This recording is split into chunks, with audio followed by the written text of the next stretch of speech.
City ইউনিভার্সিটির সব academic কার্যক্রম মঙ্গলবার থেকে 4 নভেম্বর পর্যন্ত বন্ধের ঘোষণা দিয়েছে কর্তৃপক্ষ। এছাড়া শিক্ষার্থীদের হল ত্যাগের নির্দেশ দেওয়া হয়েছে। সোমবার বিকালে এক বিজ্ঞপ্তির মাধ্যমে এ তথ্য জানায় সিটি ইউনিভার্সিটির কর্তৃপক্ষ।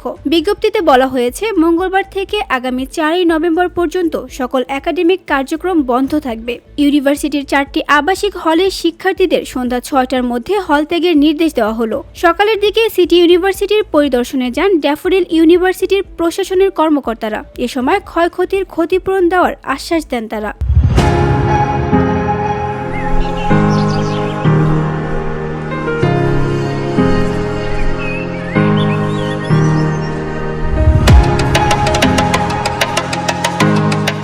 সিটি ইউনিভার্সিটির উপাচার্য brigadier general doctor engineer Mohammad Lutfur Rahman সাংবাদিকদের বলেন, অফিসের ল্যাপটপ, ডেস্কটপ ও গুরুত্বপূর্ণ নথিপত্র নিয়ে গেছে। ক্যান্টিন সহ বহু স্থাপনা ভাঙচুর ও অগ্নিসংযোগ করা হয়েছে। তিনি বলেন, আমরা প্রশাসনিকভাবে সমাধান চাই, আপাতত মামলার পথে যেতে চাই না। আনুমানিক ক্ষতির পরিমাণ 25 থেকে 30 কোটি টাকা। পরিস্থিতি নিয়ন্ত্রণে এলাকায় অতিরিক্ত পুলিশ মোতায়েন করা হয়েছে। এছাড়া প্রশাসনের তৎপরতা অব্যাহত রয়েছে।